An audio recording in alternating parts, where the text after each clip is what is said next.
బద్దలైన సందులలో నిలుచుటకును తగిన వాడెవడని నేను ఎంత విచారించినను ఒకడైనను కనబడలేదు. కావున నేను నా క్రోధమును దాని మీద కుమ్మరిందును, వారి ప్రవర్తన ఫలము వారి మీదకి రప్పించి నా ఉగ్రతాగ్ని చేత వారిని దహించును. ఇదే ప్రభువైన యెహోవా వాక్కు.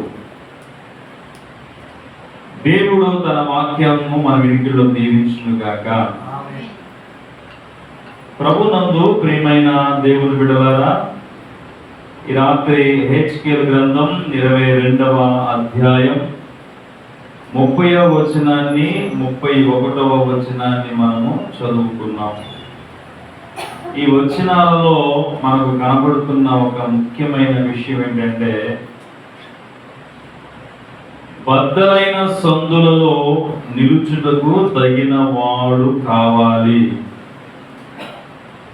తగిన వాడు ఎవడైనా ఉన్నాడని నేను ఎంత విచారించినను ఒకడైనను కనబడలేదు.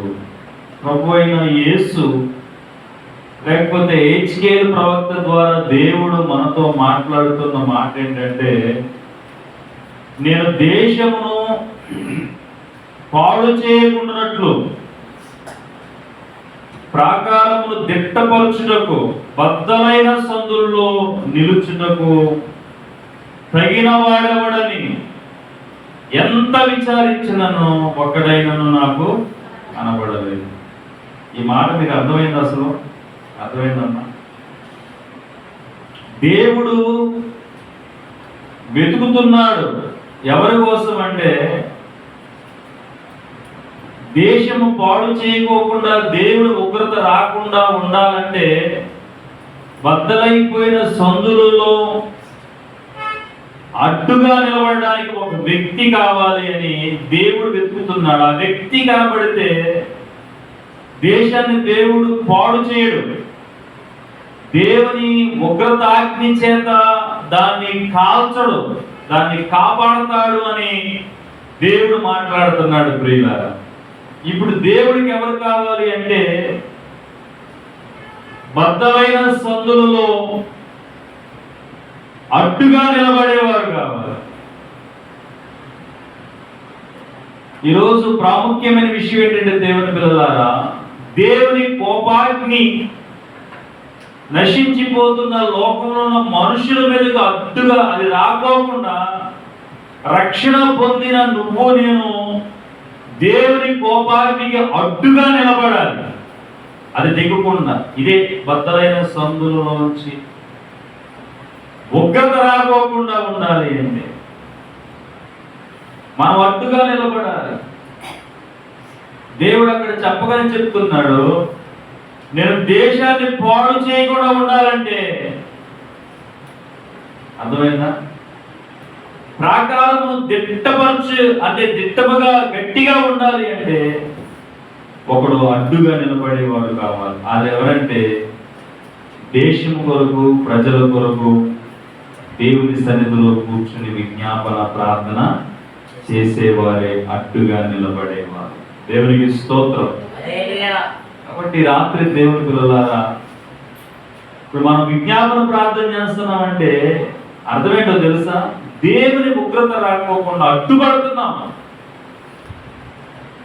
నువ్వు ప్రార్థన చేయడం వల్ల దేవుని యొక్క ఉగ్రత భూమి మీదకి రాకుండా, లేకపోతే ప్రజల మీదకి దిగకుండా నువ్వు చేస్తున్నా, నేను చేస్తున్నా, మనం అందరం చేస్తున్న ప్రార్థన అడ్డుగా నిలబడుతూ ఉంది. దేవుని కోపాన్ని చల్లారుస్తుంది మనం చేస్తున్న ప్రార్థన.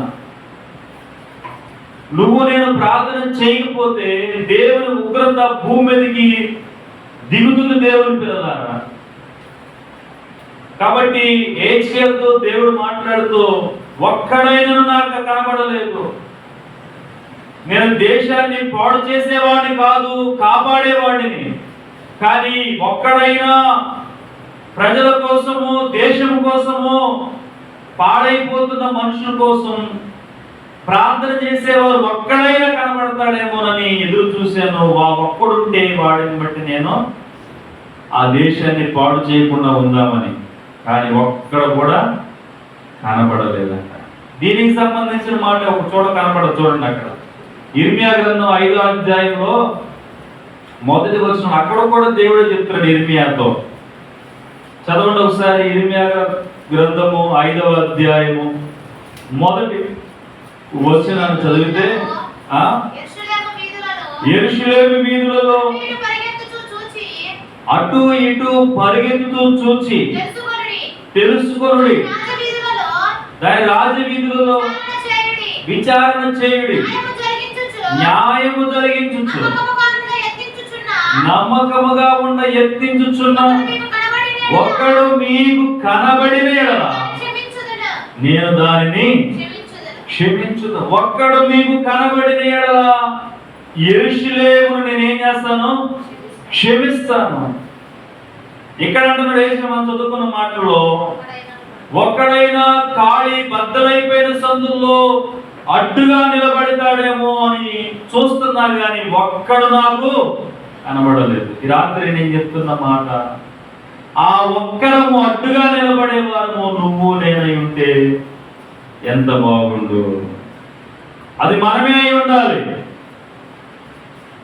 దేవుని ఉగ్రత రాకుండా ఉండాలి అంటే దేవుని సన్నిధిలో దేవుని ప్రజలు నశించిపోతున్న వారి పక్షంగా మనము ప్రార్థించే వారిగా ఉండాలి దేవుని పిల్లలారా. అలా లేకపోతే ఉగ్రత దిగుతుందని బైబిల్ చెప్పబడతా ఉంది. అర్థమైంది ఇప్పుడు మీకు? ఖాళీ సందులు ఎవరు నిలబడాలి చెప్పాలి. అర్థమేంటమ్మా? దీని అర్థమేంటి? బద్దలైన సందులో ఎవరు నిలబడాలి? అర్థం కాదు. రక్షణ పొందిన వారు ఏం చేయాలి అంటే నిలబడమంటే ఇప్పుడు ఒక 2 గోడల మధ్యలో సొంతుంటే అక్కడ నిలబడదామా? అది కాదు చెప్పింది. ఒక మాట చెప్పమంటే, దేవునికి ఇటు మనుషుడికి మధ్య నిలిచేవారు కావాలి. పాపాన్ని బట్టి దేవుడు దేశాన్ని ప్రజలను నాశనం చేయడానికి సిద్ధంగా ఉన్నాడు. అయితే దేశం కొరకు ప్రజల కొరకు ఇటు మనిషికి దేవుడికి మధ్యలో నిలబడి ప్రార్థించేవారుగా మనం ఉండాలి. ఇది ఎవరైతే దేవునికి మనిషికి మధ్యలో నిలబడేవారుగా ఉంటారో, ప్రార్థించేవారు ఉంటారో, ప్రార్థిస్తూ ఉంటారు, వారిని బట్టి దేవుడు ఆ దేశాన్ని, ఆ పట్టణాన్ని, ఆ ప్రజలను నాశనం చేయకుండా తన కోపాన్ని చల్లార్చుకుంటాడు. అదే బద్దలైపోయిన సందుల్లో రక్షణ పొందిన వారు విజ్ఞాపన ప్రార్థన చేయడం ద్వారా నిలబడడం అంటే. ఈ రాత్రి మనం చేస్తున్న ప్రార్థన ఎంతో మందికి దేవుని పిల్లలారా మేలుకరంగా మారుతా ఉంది. మీకు తెలుసా? మనం దేశం కొరకు చేస్తున్నాం, అధికారుల కొరకు చేస్తున్నాం, ప్రజలందరి కొరకు చేస్తున్నాం, బంధకాల్లో ఉన్న వారందరి కొరకు చేస్తున్నాం. మనం చేస్తున్న ప్రార్థన ఏం చేస్తుందంటే, ఆ నశించిపోతున్న మనుషుడి మీదకి దేవుని ఉగ్రత రాకోకుండా దేవుని కోపాన్ని చల్లారుస్తూ మనం చేస్తున్న ప్రార్థన విజ్ఞాపన అడ్డుగా నిలబడుతుంది. అదే మనం నిలబడటం అంటే. దేవుని స్తోత్రం. ఈ రాత్రి అటువంటి వ్యక్తులుగా మనం మారాలి. ఎటువంటి వ్యక్తులుగా? ఇటు దేవునికి మనుషుడికి మధ్యలో మనము ప్రార్థించి నిలబడేవారిగా ఉండాలి. మనం ప్రార్థన చేయడం వల్ల దేవుని కోపాన్ని మనిషి మీదకి, దేశం మీదకి రాకోకుండా మన ప్రార్థన అడ్డుపడతా ఉంది. అందుకే ప్రాకారమును దిట్టపరచుటకు, దేశమును పాడు చేయకుండా ఉన్నట్లు ఒకడు ఉన్నాడేమో అని దేవుడు చూసినప్పుడు ఒక్కడైనా లేడని చెప్తూ ఉన్నాడు. ఈ రాత్రి ఆ ఒక్కడుగా మనం ఉండాలని దేవుని వాక్యం మనతో మాట్లాడుతూ ఉంది. ఇప్పుడు మనం చేస్తున్న ప్రార్థన విజ్ఞాపన ఏంటంటే, మనము దేవునికి మానవుడికి మధ్యలో ఎలా ఉన్నాం చెప్పండి? అడ్డుగా, ఖాళీ సందులలో నిలువబడి అటువైపు నుంచి ఉగ్రత రాకోకుండా మనం నిలబడతాం అడ్డుగా. కాబట్టి అటువంటి వ్యక్తులుగా మనం ఉంటే దేశానికి, మనకి, మన కుటుంబాలకు, సంఘాలకు క్షేమకరంగా దేవుని కృపతో మనం వర్ధిల్లే వారిగా ఉంటాం ప్రియులారా. ఆదికాండం 18 అధ్యాయం 23 నుంచి 33 వరకు మనం చదువుకుంటే ఇప్పుడేం చదవద్దు, కానీ చాలాసార్లు చెప్పాను. దేవుని దూతలు బయలుదేరి అబ్రహాము ఇంటికి వచ్చి వెళ్ళిపోతూ ఒక మాట చెప్పిన అబ్రహాం, అదేంటంటే మేము సొదొమ గొమొర పట్టణం మీదకి అగ్ని గంధకాలు కురిపించడానికి వెళ్తా ఉన్నాం, నాశనం దిగిరాబోతుందని అబ్రహాముకు చెప్పగానే వాళ్ళు వెళ్ళిపోయిన తర్వాత అబ్రహాం ఏం చేస్తున్నాడు? ఇదే ఇటు సొదొమకు అటు దేవునికి ఉగ్రత రాకోకుండా మధ్యలో ఖాళీ సందులు ఎవరు నిలబడ్డారు? ఇక్కడ అబ్రహాము నిలబడ్డాడు. ఇది అడ్డుగా నిలబడ్డం అంటే. ఇప్పుడు మన గ్రామానికి, మన సంఘములో ఉన్న వారికి, మన కుటుంబంలో దేవుడు ఒకవేళ కీడు రప్పించబోతూ ఉంటే ఆ కీడుకును మన కుటుంబానికి దేవునికి మధ్యలో మనం ప్రార్థించే వారిగా ఉంటే నువ్వు నిలబడ్డావు ఖాళీలో, ఆ ఉగ్రత రాకుండా నువ్వు ఆపగలుగుతావు. ఇప్పుడు సొదొమ గొమొర పట్టణం మీద అగ్ని గంధకాలు కురవబోయే ముందుగా ఆ పట్టణంలో ఉన్నటువంటి లోతు కుటుంబాన్ని అబ్రహాము చేసిన ప్రార్థనను బట్టి రక్షించడానికి దేవుడు తన దూతలను అక్కడికి పంపి వారిని బయటికి తీసుకొచ్చాడు. బద్దలైన సందులలో ప్రాకారాలు దిట్టపరచడానికి,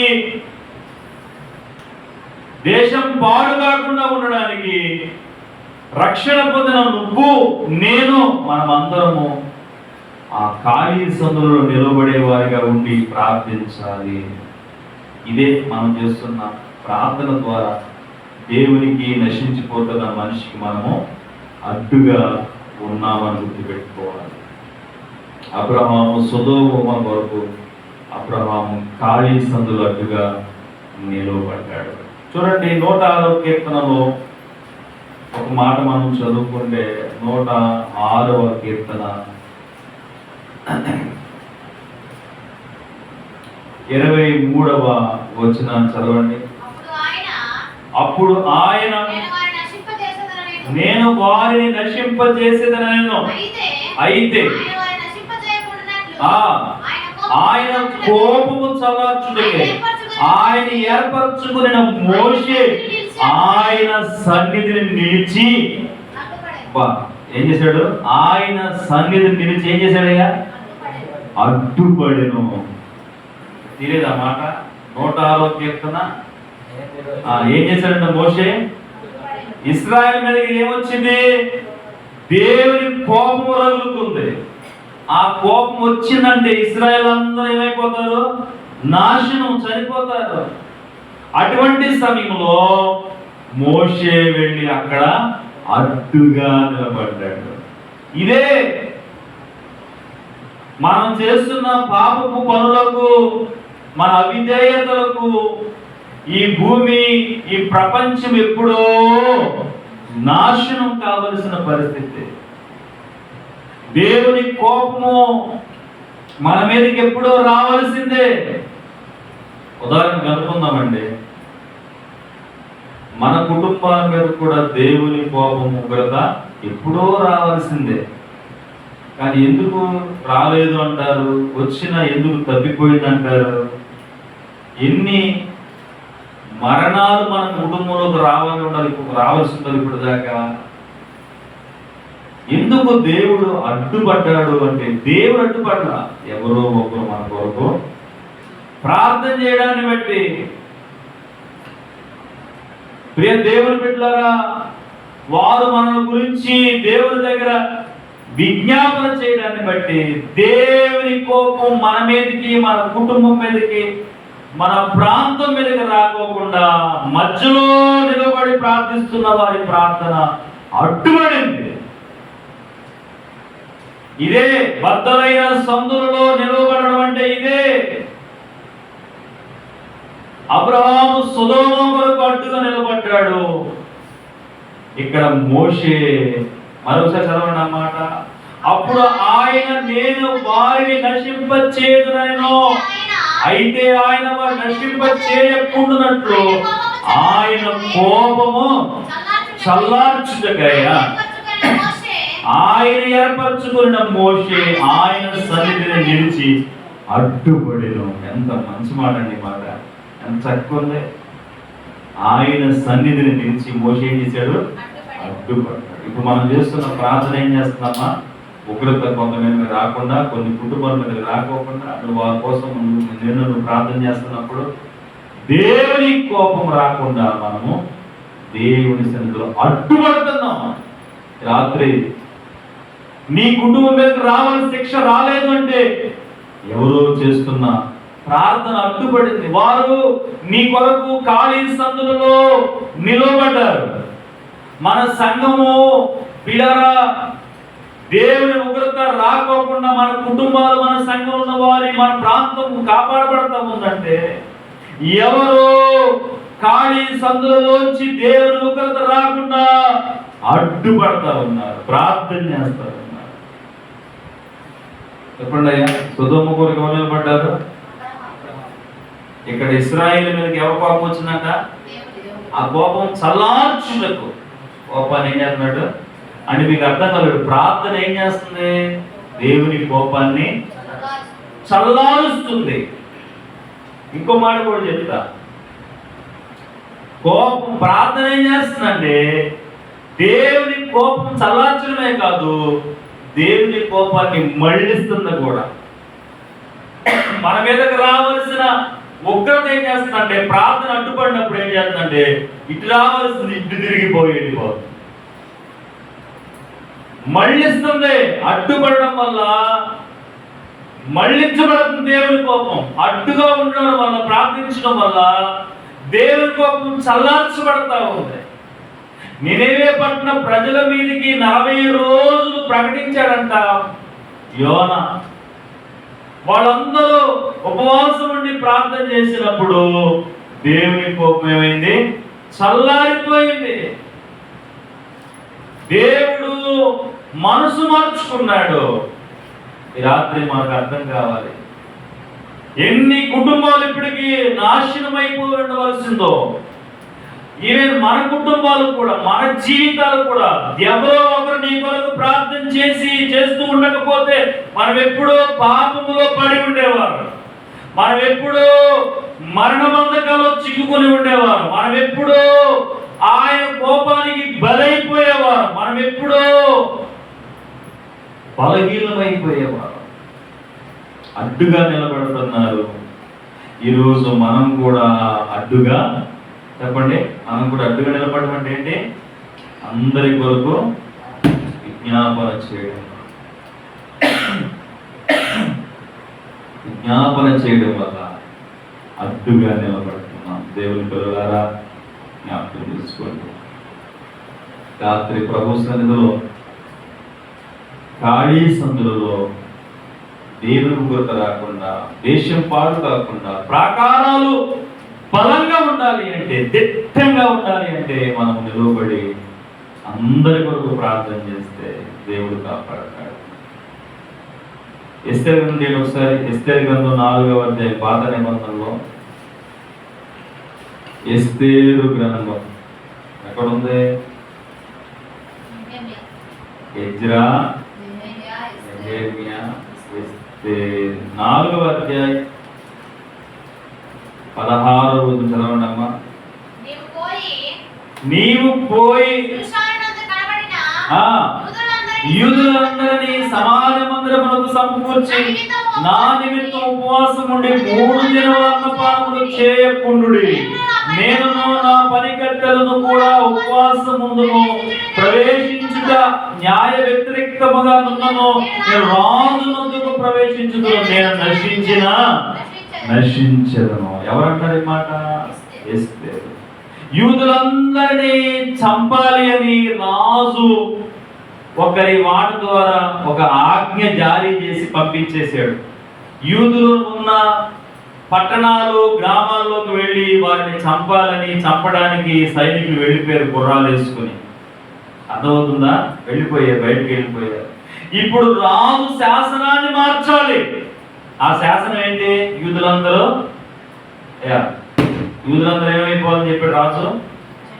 చంపబడాలి అని శాసనం ఎవరు చేశారు? రాజే పంపించాడు. ఇప్పుడు రాజుగారు పంపించిన శాసనాన్ని ఏం చేయాలి? ఇప్పుడు మార్చాలి. ఏమని? లేదు లేదు, యూదులందరూ చంపబడకూడదు, వారు మంచివారే, వాళ్ళు దేవుని పిల్లలు ఏ తప్పు చేయని వారు, వారిని చంపొద్దని మళ్ళా రాజే శాసనం పంపిస్తే వారు కాపాడబడతారు. ఇప్పుడు వారిని కాపాడబడడం కోసము, వారిని రక్షించడం కోసము అడ్డుగా ఎవరు నిలబడుతున్నారు ఇక్కడ? ఎస్తేరు. నేను నశించను. రాజు దగ్గరికి వెళ్ళాలంటే ఏంటో తెలుసా? ఇప్పుడులాగా స్కూల్లో పిల్లలు గదిలోకి వచ్చింది ఏమంటారు? మే కమింగ్ సార్ అంటారు. 10ంటికి వచ్చిననుకో, 9:30 స్కూల్ అనుకో, వాస్తవానికి రాకూడదు, కానీ 10ంటికి వచ్చినప్పుడు సార్ లేట్ అయిందని చెప్తే ఆయన ఎక్కడ ఉంటుంది. కానీ అలా కాదు, రాజుగారు కౌరంపిస్తేనే రాజు దగ్గరికి వెళ్ళాలి. ఈ మాట వినండి. ఆ రోజు ఎలా ఉండదంటే, ఆ ఎస్తేరుని అంతఃపురానికి రమ్మని చెప్పండి అని ఎవరైనా రాజుగారు చెప్పిన మాట వీళ్ళు చెప్తే రాణి వెళ్ళాలి, లేదా రాజు రాణి దగ్గరికి వస్తారు.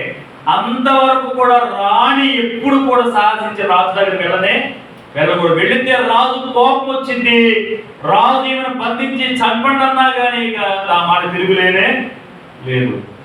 ఇప్పుడు రాజుగారు కౌరంపించరా, రాణి ఇప్పుడు అంటుంది, ఇస్తే బయలుదేరి అంటుంది, న్యాయ వ్యతిరేక్తం ఇది, రాజు కౌరంపించుకుని వెళ్ళకూడదు, వెళితే నన్ను చంపేయచ్చు కూడా, రాజు ఆజ్ఞ వచ్చు కూడా, అయినా పర్వాలేదు, నేను చావనే చేస్తాను, ఉపవాసం ఉండి మీరు ప్రార్థన చేయండి, నేను కూడా నా పనికెత్తుల దగ్గర ప్రార్థన చేస్తాను. చంపబడడానికి ఆజ్ఞ జారీ చేసి వెళ్ళినటువంటి ఇశ్రాయేలు యూదులు ఎవ్వరూ చనిపోకుండా ఉండాలని ఎస్తేరు ఏం చేస్తుందమ్మా? ఖాళీ సందులలో అడ్డుగా నిలువబడింది. దేవునికి స్తోత్రం. కాబట్టి రాత్రి మనం కూడా, ఎంతో మంది చనిపోతున్నారు, అవునయ్యా? దేవుని కోపానికి ఎంతమంది బలవుతున్నారు? దేవుని ఉగ్రత ఎన్ని కుటుంబాల మీద, ఎంతమంది యవన బిడ్డల మీద, ఎంతమంది ప్రజల మీద దేవుని కోపం దిగుతుందో. క్రీస్తునందు ప్రియ దేవుని బిడ్డల, ఎంత భయంకరంగా ఉందో పరిస్థితులు. ఈరోజు ఒక భయంకరమైన వార్త విన్నారు దేవుని బిడ్డలాగా. ఫోన్లో చెడ్డవాటిని చూసి 13 సంవత్సరాల చిన్నపిల్లలు, 13 అంటే ఎంత ఉంటాయి? 9 సంవత్సరాల తన సొంత చెల్లిని వీళ్ళారా ఆ పనికి మాలిన వాటిని చూసి ఎంతగా చెప్పడానికి కూడా బాధాకరం. తర్వాత ఆ చెల్లిని, ఆ సొంత చెల్లిని చంపేశాడంట. మధ్యప్రదేశ్ చంపేశాడు, గుంతులు చంపేశాడు. ఇవన్నీ ఎట్లా తెలుస్తున్నాడు? ఎంత భయంకరమైన పరిస్థితులు మనం వింటున్నాం పిల్లరా. ఈరోజు జరిగిన విషయం అది చాలా దుఃఖకరమైన విషయం. సొంత చెల్లి, సొంత అన్నయ్య, ఇటువంటి పరిస్థితులు భూమి మీదకి వచ్చినాయి. ఇటువంటి దినాల్లో ఉన్న మనం, దేవుని ఉగ్రత ఎంతమంది మీదకి, ఎంతమంది కుటుంబాల మీదకి వచ్చేస్తుందో. కాబట్టి ప్రియులారా, మన పిల్లల విషయమే మనం అడ్డుగా నిలబడకపోతే దేవుని ఉగ్రత దిగిపోతుంది. మన కుటుంబంలో యవ్వన పిల్లల విషయమై, చిన్న పిల్లల విషయమై, వృద్ధులు ఉన్నారు, బలహీనులు ఉన్నారు, వీరి విషయమై మనం ప్రార్థించే వారిగా ఉండకపోతే, అడ్డుగా నిలబడకపోతే దేవుని కోపం దిగుతుంది. మరణ శాసనాలు వస్తాయి. యూదులందరి మీదకి వెళ్ళిపోయినట్లుగా అడ్డుపడి తెస్తేరు ఆ శాసనాన్ని మార్చింది. మరణించవలసిన యూదులందరూ రక్షించబడ్డారు. దేవునికి స్తోత్రం. కాబట్టి మనం కూడా అలా ఉండాలని బైబిల్ చెప్పబడుతుంది. మొదటి సమయ గ్రంథం 7వ అధ్యాయం 5వ వచనం, ఒకసారి పాత నిబంధనలో మొదటి సమయ గ్రంథం 7వ అధ్యాయం 5వ వచనం చదవడం. అంతట సమూయేలు ఇశ్రాయేలందరినీ మిస్పాకు పిలువనప్పుడే, నేను మీ పక్షమున యెహోవాను ప్రార్థన చేతునని చెప్పగా, ఇశ్రాయేలు ఎక్కడ కూడా దేవునికి విరోధంగా తప్పు చేసినప్పుడు వారి కొరకు ఏం చేస్తున్నాడు సమూయేలు? ఏం తప్పు చేశారు వాళ్ళు? 3వ చదవండి. సమూయేలు ఇశ్రాయేలును తింటాడు, మీ పూర్ణ హృదయంతో యెహోవా యొద్దకు మీరు మళ్ళు కొనిన యెడల అన్య దేవతలు అష్టోత్తర దేవతలను మీ మధ్యలో తీసివేసి పట్టుదల కలిగి యెహోవా తట్టు మీ హృదయములో త్రిప్పి ఆయన సేవించుడు, అప్పుడు ఆయన ఫిలిష్తీయుల చేతుల నుండి మిమ్మల్ని విడిపించును. అంతటి ఇశ్రాయేలు బయలుదేవతలను అష్టోత్తర దేవతలను తీసివేసి యెహోవాను మాత్రమే.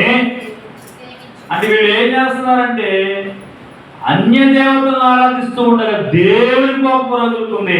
అది గుర్తించిన సమూయేలు వాళ్ళందరినీ ఒక చోటకి పిలుపునంపించి వారి కొరకు ప్రార్థించగా ఇశ్రాయేలు చేసిన దోషమును దేవుడు క్షమించాడు. దేవునికి స్తోత్రం. అంటున్నాడు, మీ పక్షముగా నేను ప్రార్థన చేస్తాను. ఇప్పుడు ఎవరు నిలబడ్డాడు ఇక్కడ? మొదట్లో మనం ఎవరి గురించి విన్నాం? అబ్రహాము సొదొమ గొమొర్రా మధ్యలో ఖాళీ సందులో నిలబడి ప్రార్థన చేస్తున్నాడు. మోషే దేవుని కోపము బహు భయంకరంగా దిగుతుంటే అడ్డుపడ్డాడు అక్కడ. ఎస్తేరు మరణ శాసనము విడుదలై ఆ పట్టణంలో ఉన్న యూదులందరినీ చంపడానికి, ఆ దేశంలో ఉన్న యూదులందరినీ చంపడానికి సైనికులు గుర్రాలేసి వెళ్ళిపోతే వాళ్ళు చంపక ముందే దేవుని సన్నిధిలో అడ్డుగా నిలబడి రాజు శాసనాన్ని మార్చి ఇశ్రాయేలు యూదులందరూ రక్షణలో నడిపించుకుంది, కాపాడుకుంది. ఇక్కడ మనం చూస్తున్నాం ఇశ్రాయేలు విగ్రహారాధనలో లోక సంబంధమైన పాపములు నశించిపోతుంటే వారి మీద దేవుడు ఉగ్రత రాకుండా అడుగు ఎవరు నిలబడారు? సమూయేలు. ఇంత మంచి మాట అండి. అన్నమాట, నేను మీ పక్షమున యెహోవాకు ప్రార్థన చేయుదునని ఎవరి పక్షంగా? ఇశ్రాయేలు పక్షంగా సమూయేలు ప్రార్థన అడ్డు. మీకు అర్థమైంది? ఇప్పుడు బద్దలైన సందుల్లో దేవునికి నశించిపోతున్న మనుషుడికి మధ్యలో నిలువబడే వారు ఎవరు అంటే రక్షణ పొంది విజ్ఞాపన ప్రార్థన చేసే మనమే.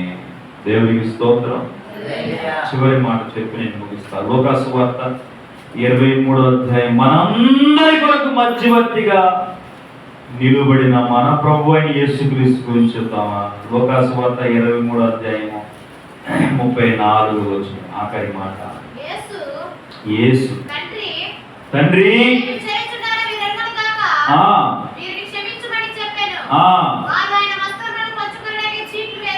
చాలు ప్రియ దేవుని బిడ్డలారా, ఆకాశమును భూమికి మధ్యలో అంటే శిలువ మీద వేలాడదీయబడుతున్న మధ్యవర్తి ఉన్నది ఎవరంటే మన ప్రభు అయిన యేసుక్రీస్తు. ఎందుకొరకు ఆయన చనిపోయాడు? అక్కడ ఏం చేస్తున్నాడు? తండ్రి క్షమించమని ఎవరి గురించి చేస్తున్నాడు? మన కొరకు చేస్తున్నాడు. మన కొరకు, మనకును తండ్రి దేవునికి మధ్యలో ఉన్న ఖాళీ సందులో దేవుని ఉగ్రత రాకుండా అడ్డుగా నిలబడింది ఎవరంటే సర్వమానవాళి కొరకు. చెప్పండి ఎవరైనా? మన ప్రభు అయినా యేసుక్రీస్తు అడ్డుగా నిలబడ్డాడు. అందుకే మనము క్షేమంగా ఉన్నాము, కాపాడబడుతూ ఉన్నాం. ప్రియులారా, ఈ రాత్రి అంతగా మనం ప్రార్థించవలసిన బాధ్యత మనం వెళ్తుంది. మీకు అర్థమవుతుందా? మనం ప్రార్థన చేయకపోతే దేవుని ఉగ్రత దిగిపోతుంది.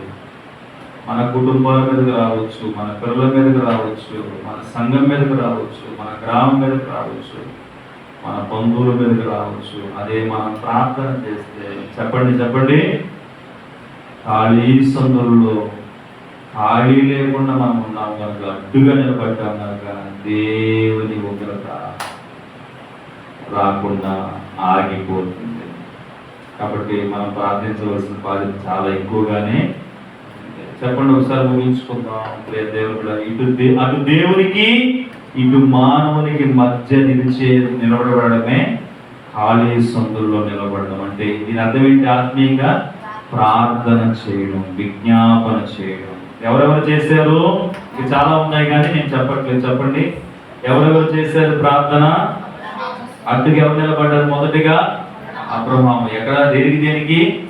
సొదొమ గొమొర్రా పట్టణానికి నేను లోతు కుటుంబం కొరకు దేవుని కోపానికి మధ్య అడ్డుగా నిలబడ్డాడు. రెండవదిగా ఇశ్రాయేలు చేసిన పాపానికి వాళ్ళు పెద్దలు చదువుతున్నారు, తిండి కోసం, నీళ్ళ కోసం, మాంసం కోసం. అప్పుడు దేవుని కోపం దిగొస్తున్నప్పుడు మోషే ఏం చేశాడు? అడ్డుగా నిలబడ్డాడు, వారి కొరకు ప్రార్థన చేశాడు, దేవుడు క్షమించాడు. మూడవదిగా ఇశ్రాయేలు అందరి కొరకు ఎవరు నిలబడ్డారు? యూదులందరి కొరకు మరణ శాసనం వచ్చినప్పుడు ఖచ్చితంగా రాజుగారి శాసనం వచ్చిందంటే చావడానికి సిద్ధమే. కానీ చావురాలు ఎవరు నిలబడారు అక్కడ? ఎస్తేరు నిలబడి ఆ శాసనాన్ని మార్చింది. నాలుగవదిగా విగ్రహారాధన చేసి దేవుని కోపం రెట్టింపు చేస్తున్న ఇశ్రాయేలు మీద దేవుని కోపం రాకుండా ఈ సమూయేలు అడ్డుగా నిలబడి ప్రార్థన చేశాడు. చివరిగా మనందరి కొరకు యేసుక్రీస్తు ప్రభు అడ్డుగా నిలబడి మన మీదకు రావాల్సిన శిక్ష, మరణం, నరకం వెళ్ళకోకుండా అడ్డుపడి మనల్ని క్షమించి లోకం తీసుకెళ్ళి మార్గం చూపించాడు. కాబట్టి ఆయన ఎంత విశ్వాసం నుంచి రక్షింపబడిన మనం కూడా అడ్డుగా నిలబడదాం. సంఘం కోసం, కుటుంబాల కోసం, నశించిపోతున్న వారి కోసం, ఈ దేశం కోసం అడ్డుగా నిలబడి ఖాళీ సందుల్లో, బద్దలైన సందుల్లో దేవుని గురత కోపం రాకుండా ప్రార్థిద్దాం. అందరి రక్షణ కొరకు మొదలుపెడదాం. దేవుడు తప్పక కాపాడతాడు, దీవిస్తాడు, క్షమిస్తాడు. అట్టి కృప దేవుడు మన అందరికీ దయచేయను గాక. ఆమేన్. ప్రార్థన చేసుకుందాం. పరిశుద్ధుడా, ప్రేమగల తండ్రి, వందనాలు నాయన. వెతుబడిన వాక్యాన్ని మన హృదయాలు ముద్రించండి. రాత్రి ఎక్కువ సమయం ప్రార్థించడానికి సహాయం చేయండి. తోడే నడిపించమని, మా ప్రార్థన అంతట్లో తోడే నడిపించమని, విజ్ఞాపనాత్మను మాకు దయచేయమని, మహిమ పొందమని యేసు నామములో అడుగుచున్నాము తండ్రి. ఆమేన్.